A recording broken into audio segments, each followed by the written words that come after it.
Today, we're embarking on our journey through psychological thriller Fight Club. The film begins with the narrator staring down at a barrel of a gun in his mouth. Tyler grips the firearm.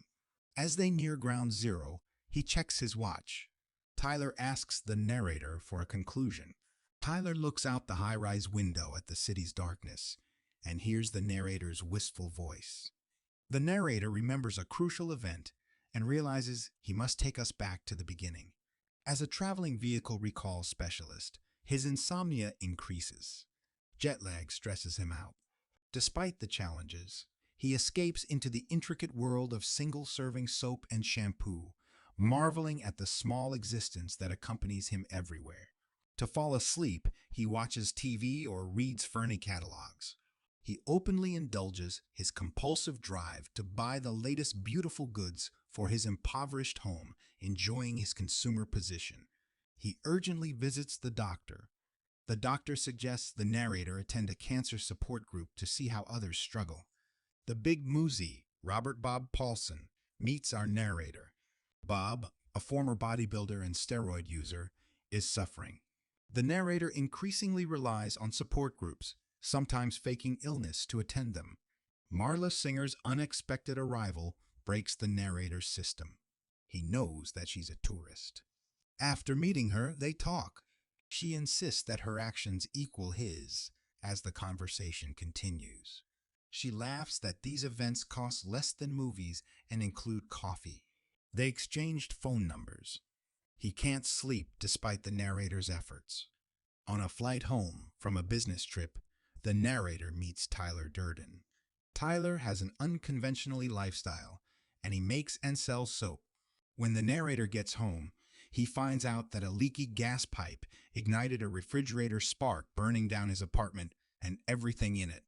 Lost, the narrator finds Tyler's business card and calls the number. A crowded pub's dark parking lot hosts two people. Tyler invites the narrator. Tyler offers to host the narrator if he hits him hard enough. Confused, the narrator accepts. Fistfights ensue. After the fight, the narrator and Tyler visit Tyler's rundown abode, where he's squatting. Tyler and the narrator fight increasingly. Bigger fights attract tough guys and larger crowd. Tyler starts a bar's basement fight club.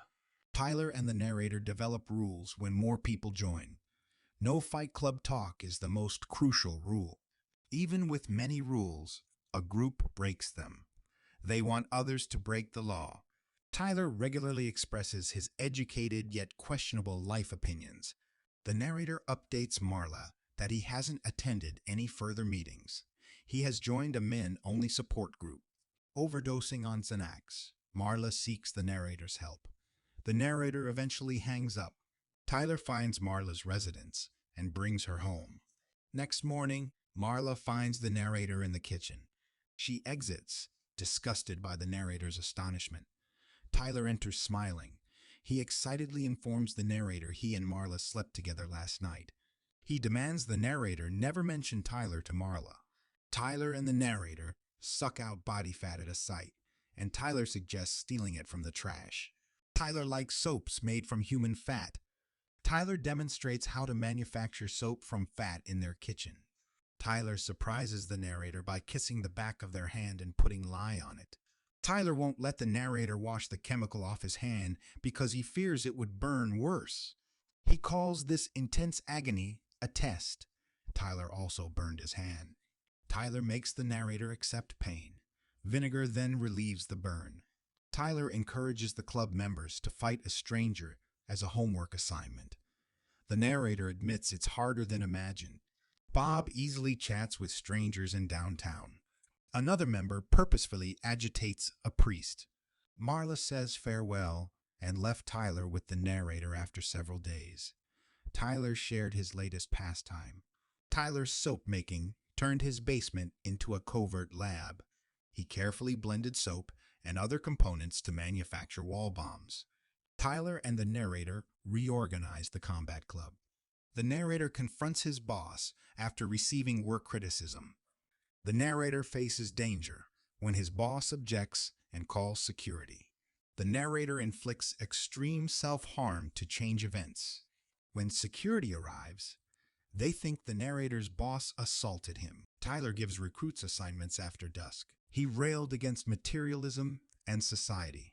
He suggests going back to a time when a man's worth depended on how much he sweated and how little he consumed. Tyler's Project Mayhem makes basement fights exciting and destructive. Newcomers endure intensive training. Plans are made in the excited home. Project Mayhem evolves the narrator. Tyler becomes jealous and estranged. Envious, the narrator beats and disfigures a recruit. Tyler drives the narrator and two others in a luxurious Lincoln town car after the Fight Club meeting. He criticizes the narrator for lacking ambition. Tyler chastises the narrator as the car drifts into traffic. Tyler claims he wrecked their apartment. Tyler lets the car slide as the narrator watches. They hit an unwitting vehicle head-on. Tyler emerges from the wreckage and claims that the narrator has been reborn after a terrible brush with death. The narrator is home alone with a growing mayhem group. They chuckle at their TV mischief and devastation. The narrator begs Bob to explain their wrongdoing. Bob replies, Project Mayhem's first rule is no inquiries. A botched sabotage kills Bob. The narrator disbands the organization before it becomes dangerous. He finds Tyler's latest phone calls while searching for him. In a dimly lit tavern, the bartender respectfully addresses the narrator as Sir. Intrigued by this surprising familiarity, the narrator asks if they've met previously. The bartender, no longer on guard, tells the narrator he is Tyler Durden. The narrator returns to his hotel in shock, his head racing with thoughts and feelings. He calls Marla's number with shaky fingers to find peace and clarity. He asks with dread and curiosity, have they ever had an intimate encounter? Marla reluctantly accepts their relationship and confesses that she knows him as Tyler Durden. After Marla concludes the call, Tyler appears before the narrator. Tyler stares at him, accusing him of breaking the commitment to never tell Marla about Tyler. The chat reveals that they are one person. Insomnia plagues the narrator. His thoughts become a battlefield as night falls. In these moments, his consciousness changes like a switch. A new self takes over his ideas and behaviors. Tyler, this intriguing alter ego, takes control at unexpected times throughout the day and during sleep.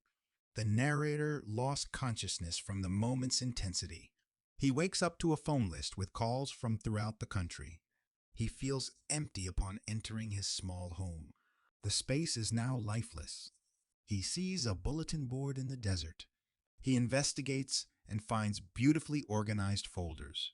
Each section offers detailed information about buildings in the financial area. He finds that Project Mayhem members have infiltrated every establishment as he investigates. Tyler aims to demolish these businesses, erasing credit card company records and beginning over. The narrator panics, gets all the relevant facts, and rushes to the local police to report the situation. After telling the inspector everything, the narrator meets two officers. He discovers they are Mayhem members, to his amazement. These officers believe that the narrator instructed them to brutally punish anyone who interfered with Project Mayhem, even if it meant targeting him. The narrator outwits their pursuers and steals a police officer's weapon to escape. They run toward a nearby structure due for demolition. He sees an unmarked van in the parking garage.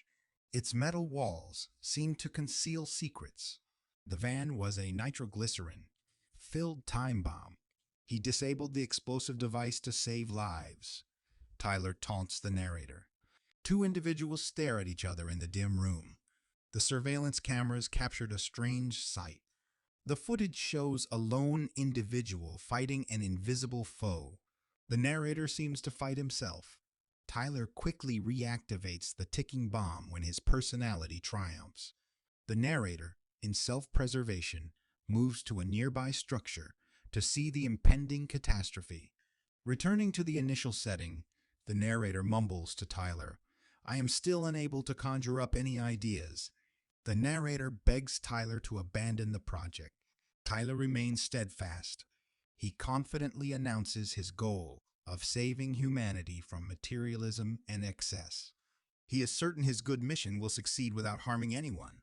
The workers in those towers are dedicated mayhem members who understand the complex strategy.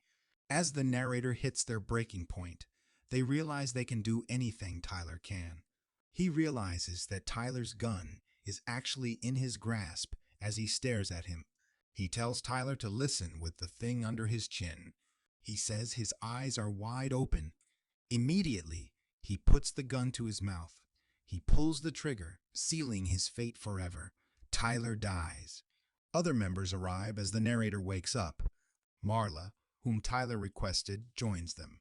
As the narrator and Marla hold hands, a thunderous explosion ignites the structures before them. Fight Club, released in 1999. Directed by David Fincher, produced on a budget of approximately $63 million. Fight Club is based on Chuck Palahniuk's 1996 novel of the same name. Over time, Fight Club has gained a passionate cult following. Its themes, quotable dialogue, and striking visuals have resonated with audiences, leading to its enduring popularity. It continues to be celebrated for its thought-provoking narrative, memorable performances, and its exploration of societal norms and personal identity. If you enjoyed this video, please subscribe for more videos like this. Your support keeps the reels rolling. So thanks for watching, and we'll see you at the next recap.